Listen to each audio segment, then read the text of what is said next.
तो एक और डिजीज को पढ़ना है बेटा जो वायरल एसटीडीज में आती है, that is the last one, that is बेटा that is wart disease, genital warts are wart disease, genital warts. बेटा ये जो WARTS है, ये वाट्स क्या है ये मैं समझाता हूं। बेटा एक वायरस है जिसका नाम है पेपिलोमा वायरस, ये भी एक बड़ी फैमिली है वायरस की, ह्यूमन पेपिलोमा वायरस।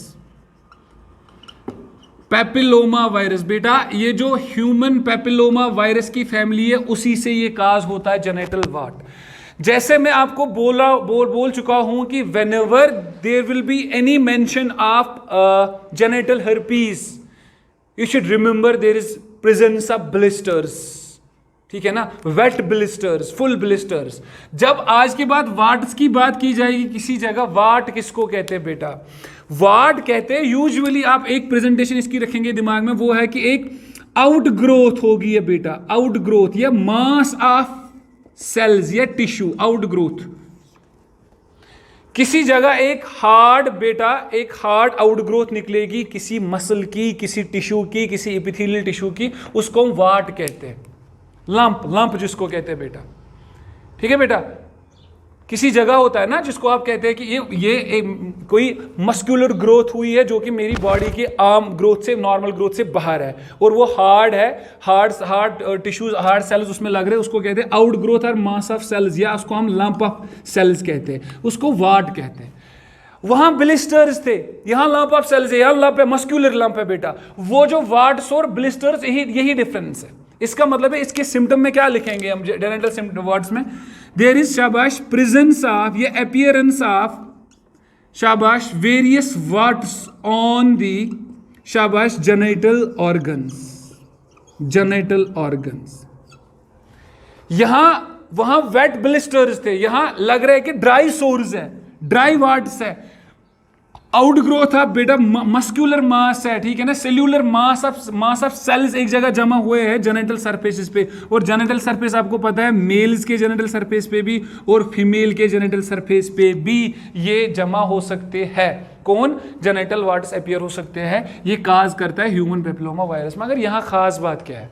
खास बात है कि बहुत सारे टाइम तक ये जेनिटल वाट्स, ये जो आउट ग्रोथ निकली हुई है सेल्स की बेटा, ये लंप जो बना हुआ है किस पे? जेनिटल सरफेसेस पे, जेनिटल ऑर्गन्स के सरफेस पे जो ये लंप बना हुआ है बेटा, बहुत टाइम तक ये ऐसे ही रहेगा। ये कोई भी ना बढ़ेगा बेटा, ना इसमें कोई पास हो जाएगा, ना ही कोई सिक्रीशन इससे होगी, कुछ नहीं होगा। लेकिन बेटा 90% केसेस में ये देखा गया है कि ये जो लंप मस्क्यूल, यहाँ पे लंप्स मैंने बोले ना वाट्स बेटा, वो वाट्स कन्वर्ट हो जाते हैं ट्यूमर्स पे बेटा। किसमें? ट्यूमर्स में कन्वर्ट हो जाते हैं। 90% केसेस में यहाँ पे बेटा रिप्रोडक्टिव ऑर्गन्स के ट्यूमर्स काज हो जाते हैं because of these warts. As such जो है, एज सच जब ये डिजीज लगेगी बेटा, तो एज सच कोई सिम्टम नहीं होगा। जैसे हम कहते हैं कि वाइट चीजी जो है सिक्रीशन होगी, वाइट फ्लूइड होगा, बर्निंग सेंसेशन होगी बेटा, बहुत सारी चीज, इचिंग होगी, ऐसा कुछ नहीं होता है। वाट्स है, ये वाट्स बेटा ट्रीट नहीं होंगे, ये बेटा ठीक नहीं होंगे, फाइनली ये काज करेंगे ट्यूमर्स, जब तक ये सोर्स इतने खतरनाक हो जाएंगे। और ये जो लंप था यहाँ पे, ये लंप बढ़ता जाएगा, अनकंट्रोल्ड ग्रोथ होगी उसका, and they will turn into tumours. और अगर ये पीनस पे है तो उसका ट्यूमर, अगर ये वजेना में है तो उसका ट्यूमर, फिर रिप्रोडक्टिव ऑर्गन्स के ट्यूमर्स काज हो जाते हैं। जिन वाट्स, ये वाट्स की फ्रीक्वेंसी 90% की frequency, they get converted into tumours. तो यहां पे याद रखेंगे वाट्स में, शाबाश, क्या याद रखेंगे बेटा? वाट्स जब पढ़ेंगे तो उनका याद क्या रखेंगे उस टाइम? वाट्स में रखेंगे आप याद कि मस्कुलर आउटग्रोथ होती है बेटा, सेल्यूलर आउटग्रोथ होती है, लंप ऑफ मसल्स बनता है बेटा एक बॉडी के या रिप्रोडक्टिव ऑर्गन्स पे, एक शाबाश बेटा एक लंप बनता है, ठीक है ना। उसके बाद अगर आपको हर्पीज पढ़ना है तो हर्पीज के टाइम आप ब्लिस्टर्स की बात करेंगे, ये याद रखेंगे, ब्लिस्टर्स की बात होगी। तो ये चीजें आप याद रखोगे। इसकी प्रोफिलैक्सिस सेम, इसकी एपिडेमियोलॉजी मैंने बोला सेम, और इसका जो ट्रीटमेंट है वही, एंटीवायरल थेरेपी अगर है वो रेप्लिकेशन के लिए रोक देती है, बाकी सारी चीज़ें इसके भी सेम है। तो ये थे वायरल डिजीज। आपने वायरस में क्या क्या पढ़ा बेटा? सबसे पहले जो वायरल में पढ़ा दैट वाज एड्स, ठीक है ना। उसके बाद वायरल में हेपेटाइटिस बी पढ़ा, फिर जेनिटल हर्पस पढ़ा, जेनिटल वार्ड्स पढ़ा बेटा। ये वायरस फैमिलीज आपने याद रखे। अब जो हमारे पास है वो छोटे मोटे 2 डिजीज है बेटा। वो डिजीज कौन सी है?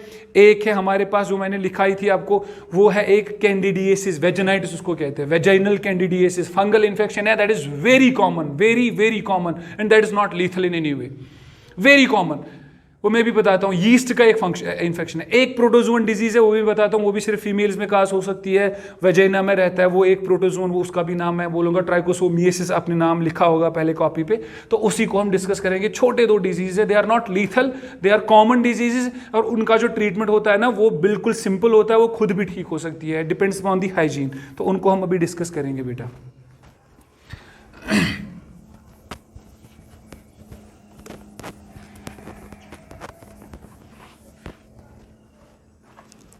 तो अब जो डिजीज जिसकी मैं बात कर रहा था, दैट इज, शाबाश, वेजाइनल कैंडिडिएसिस, या जनरली आप कैंडिडिएसिस का ही नाम याद रख सकते हैं, कैंडिडिएसिस और वेजाइनल कैंडिडिएसिस। बेटा this disease it is caused by yeast. आपको पता है फंगल डिजीज है तो यीस्ट की बात होती है। सार्कोमेसिस आपको पता है, वो यीस्ट के सारे फैमिली आप जानते हो, यीस्ट का ऑर्डर वगैरह क्या होता है वो आपको पता है। जो यीस्ट होता है उसका नाम है कैंडिडा एल्बिकेन्स, कैंडिडा एल्बिकेन्स, कैंडिडा एल्बिकेन्स। बेटा कैंडिडा एल्बिकेन्स, इसके जेनेरिक नेम पे ही यहाँ पे कैंडिडिएसिस डिजीज का नाम रखा गया है, कैंडिडिएसिस, कैंडिडा एल्बिकेन्स। बेटा एल्बिकेन्स जो है, ये जो स्पीशीज नेम इसका है, इसका मतलब है वाइट। लेटिन में इसका नाम जो अगर हम ट्रांसलेट करेंगे उसका मतलब है वाइटिश। बेटा ये जो वाइटिश इसलिए रखा गया, जब इस यीस्ट को कल्चर करते हैं ना हम किसी मीडियम में, किसी प्लेट पे, कल्चर प्लेट पे, कल्चर के ट्रे पे जब इसको कल्चर करते हैं, ये वाइट अपीयर हो जाते हैं, इनकी colouration they appear white, that is why albicans, Candida albicans. बेटा ये एक यीस्ट इन्फेक्शन है जो काज होता है यूजुअली फीमेल्स में, sometimes in males as well, sometimes in males as well. मैंने वेजिनल कैंडिडेट्स इसलिए लिखा, अगर मैं जनरली कैंडिडेट्स लिखूंगा ना तो वो भी ठीक है। मैंने वेजिनल इसलिए लिखा because most of the cases, in majority of the cases ये हिट करता है फीमेल रिप्रोडक्टिव ट्रैक्ट को ही बेटा। तो वो हम देखेंगे। कॉजेटिव एजेंट ये हुआ बेटा। अगर मैं इसकी भी लिखाऊंगा एपिडेमियोलॉजी, आपको पता है एपिडेमियोलॉजी क्या होगी इसकी बेटा, वही सेम बेटा कि unprotected unhygienic sexual contact with the affected person. ठीक है बेटा, अनप्रोटेक्टेड एंड अनहाइजीनिक ज्यादा होता है इसमें, unhygienic unprotected sexual contact with the partner और विथ, शाबाश, एनी अदर पर्सन। बेटा ये इसकी एपिडेमियोलॉजी है, सेम सेक्सुअल रूट इसका भी है बेटा। लेकिन इसके सिम्टम्स क्या है? सिंपल सिम्टम्स है, सिंपल सिम्टम्स है। सिम्टम्स क्या है इसमें? क्या होता है इसमें? सबसे पहले होगी inflammation of mucus membranes, inflammation of mucus membranes of reproductive tract of females, reproductive tract of females, mucus membranes inflamed होते हैं बेटा। इसमें यूरिनेशन के टाइम बर्निंग सेंसेशन फील होगी। उतना ही नहीं, इसमें जो मिक्टुरेशन है बेटा, या अर्ज जो होती है, यूरिनेशन की अर्ज बढ़ जाती है, अर्ज टू यूरिनेट इंक्रीज हो जाती है बेटा। उतना ही नहीं, इसमें बेटा वाइट चीजी डिस्चार्ज, बेटा वाइट क्रीमी और चीजी डिस्चार्ज जो होता है वो from reproductive tract of fluid होता है, रिप्रोडक्टिव ट्रैक्ट ऑफ फीमेल से होता है। मतलब there is a fluid that is whitish in color and cheesy मतलब थोड़ा सा मोटा होता है, विस्कस फ्लूइड, वाइट फ्लूइड, वो रिलीज होता है फीमेल रिप्रोडक्टिव ट्रैक्ट से बेटा। ये सिम्टम्स है अगर ये फीमेल में हो रहा है, ये नॉर्मल सिम्टम्स है इसमें। और अगर मेल में हो रहा है, in case of males it causes inflammation of urethra it causes inflammation of urethra, उसमें ये यूरिथ्रा में जा सकता है, यूरिथ्रा में काज कर सकता है बेटा, ये यूरिथ्रा में इन्फ्लेमेशन काज कर सकता, उसकी वजह से बर्निंग सेंसेशन होगी, उसकी वजह से पेनफुल यूरिनेशन हो सकती है, बहुत सारे इफेक्ट्स होते हैं, बट मेल्स में बहुत कम इफेक्ट होता है एज कंपेयर टू फीमेल्स। ये यूजुअली वेजाइना की बात हो रही है, उसके म्यूकस मेम्ब्रेन्स की बात हो रही है, that is why the name vaginal candidiasis. ये एक सिंपल इन्फेक्शन है, आपको पता है, मैंने बोला हुआ है क्लास में भी बहुत बार, फंगस वहां पे होते हैं जहां पे मॉइस्चर होता है, ह्यूमिड कंडीशंस होते हैं। ये जो होता है, ये अक्सर ये जो फंगल इन्फेक्शन होते हैं ना, ये अनहाइजीनिक कंडीशंस की वजह से होते हैं। फंगस का स्पोर बेटा किसी भी जगह पहुंच जाता है, आपने देखा होगा घर में अगर जूतों पे पानी पड़ेगा ना या बारिश पड़ेगी, फिर वो ऐसे रहेंगे किसी ह्यूमिड कंडीशन में, वहां पे सफेद वो उगा होता है। आप किसी जगह अपने कपड़े को पूरा सूखने नहीं दोगे, उसके बाद उसको फोल्ड करके अलमारी में रखोगे, उसके बाद निकालोगे, ह्यूमिड कंडीशन हुई होगी तो वहां पे फंगस डेवलप हुआ होता है। फंगस कहीं भी पहुंचता है, डिपेंड्स अपॉन दी कंडीशन क्या है जर्मिनेशन की उसकी। अगर आपने वो कंडीशन दी हुए, सपोज आपने अंडरगारमेंट्स वेट रखे, वेट ही पहने अंडरगारमेंट्स, उसके बाद ऊपर से सारे कपड़े पहने, उसके बाद जो मॉइस्चर होता है, उस मॉइस्चर की वजह से ये यीस्ट जो होता है, ये उस अगर ये किसी जगह स्पोर आया हुआ तो ये जर्मिनेट होके इन्फेक्शन काज होता है, रैशेस काज कर सकता है, बाकी चीजें काज कर सकता है, बहुत सारे फंगल इन्फेक्शंस है। It is one of them, that is because of unhygienic conditions.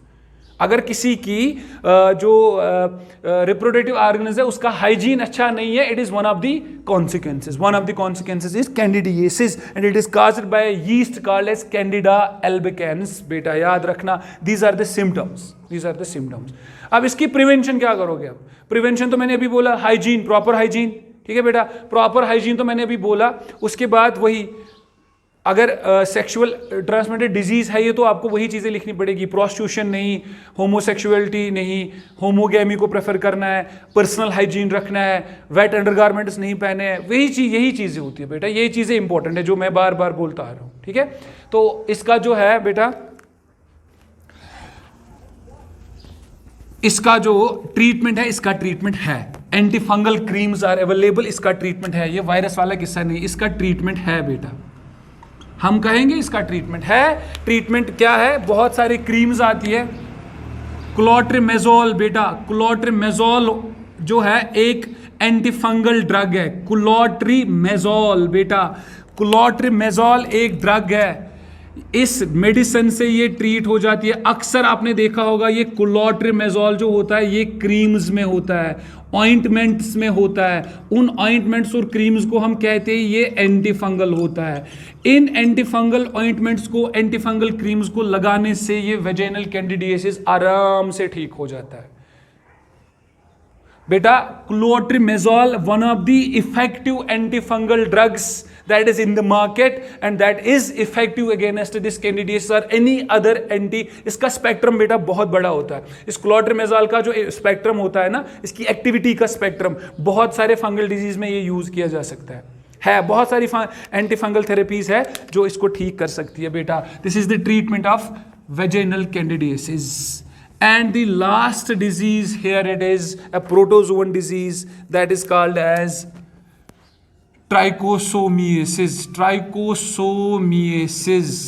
Vaginal trichomoniasis, इसको भी वेजाइनल ट्राइकोसोमियासिस कहते हैं because this disease usually occurs और affects the female reproductive tract, particularly vagina.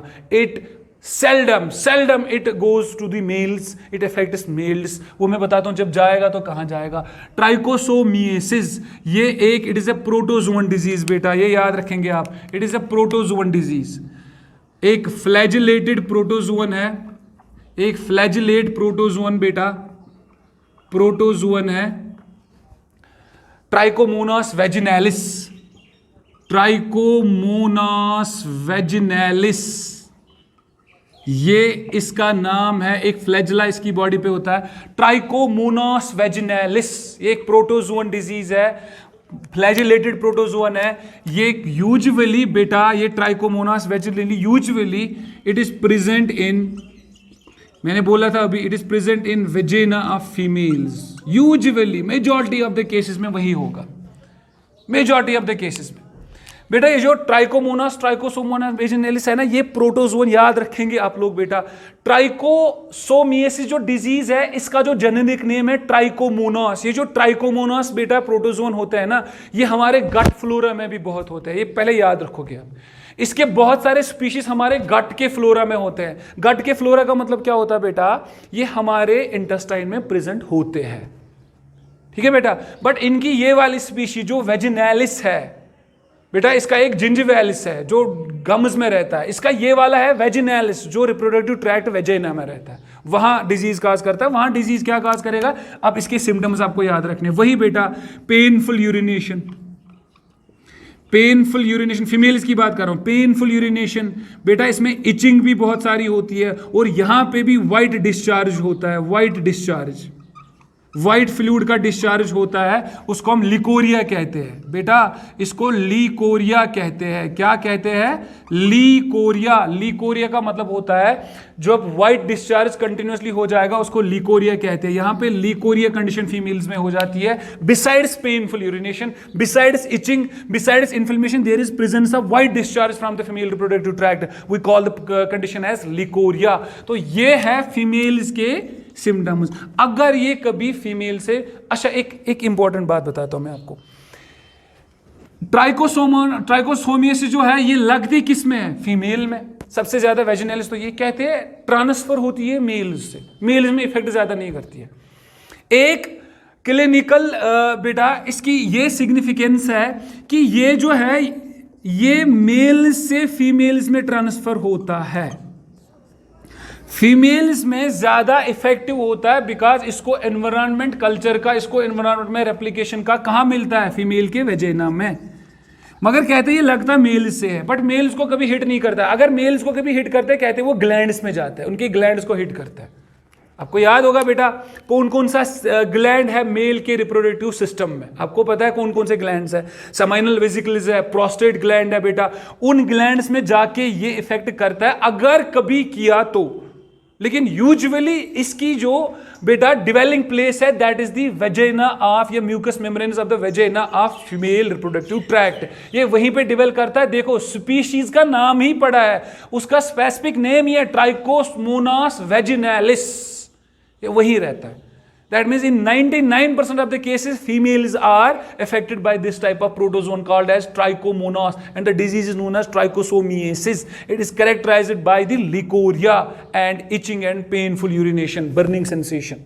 ये बिल्कुल सिंपल डिजीज है, simple तरीके से ये भी ठीक हो जाती है बेटा। इसमें एंटीबायोटिक्स बहुत सारी ट्रीट करके इसको, अगर इसका ट्रीटमेंट आप याद रखेंगे बेटा, इसकी ट्रीटमेंट बहुत सारी होती है बेटा। इसमें मेट्रेनिडिजोल बेटा, मेट्रेनिडिजोल का नाम सुना होगा आपने, बहुत सारे बच्चों ने ये नाम सुना होगा। ये सबसे अच्छा एंटीबायोटिक माना जाता है, बॉडी का सबसे अच्छा एंटीबायोटिक मेट्रेनिडिजोल। मेट्रेनिडिजोल जो होता है, ये मेट्रेनिडिजोल जो है ये इंजेक्शन फॉर्म में भी आता है, ये टैबलेट फॉर्म में भी आता है। ये एंटीबायोटिक जो है बेटा, ये टेरामाइसिन है बेटा, ये सारे एंटीबायोटिक्स इसको आराम से एक वीक में इस इन्फेक्शन को ठीक किया जाता है। ये कोई लीथल इन्फेक्शन नहीं है, ये आपको याद रखेंगे। नीट पॉइंट ऑफ व्यू से भी इंपॉर्टेंट है, board exam point of view से भी इंपॉर्टेंट है। तो ये थे हमारे एसटीडीज। अगर मैं आपको रिकैप करता जाऊंगा बेटा, क्या क्या पढ़ा था हमने पहले बैक्टीरियल में पढ़ा था, साइफिलिस पढ़ी थी, गोनोरिया पढ़ा था बेटा, इसमें हमने क्लमाइडियोसिस पढ़ा था। उसके बाद वायरल में क्या क्या पढ़ा, एड्स पढ़ा, उसमें हमने हर्पीज पढ़ा, उसमें हमने जेनिटल वार्ट्स पढ़े, उसमें हमने hepatitis B as an STD पढ़ा बेटा। अभी फंगल में अभी पढ़ा हमने कौन सी, कैंडिडियासिस, अभी प्रोटोजोन डिजीज में ट्राइकोसोमियासिस। इतने काफ़ी है, इतने डिजीज आप पढ़ेंगे एज एसटीडीज बेटा, ठीक है। तो ये टॉपिक यहीं पे क्लियर हो गया। आगे जो टॉपिक होगा that will be infertility or ARTs, assistive reproductive technologies, वो हम पढ़ेंगे बेटा डिटेल में। उसमें आपको टेस्ट ट्यूब बेबी आता है, artificial insemination and all that will be our next topic, ठीक है बेटा। Thank you.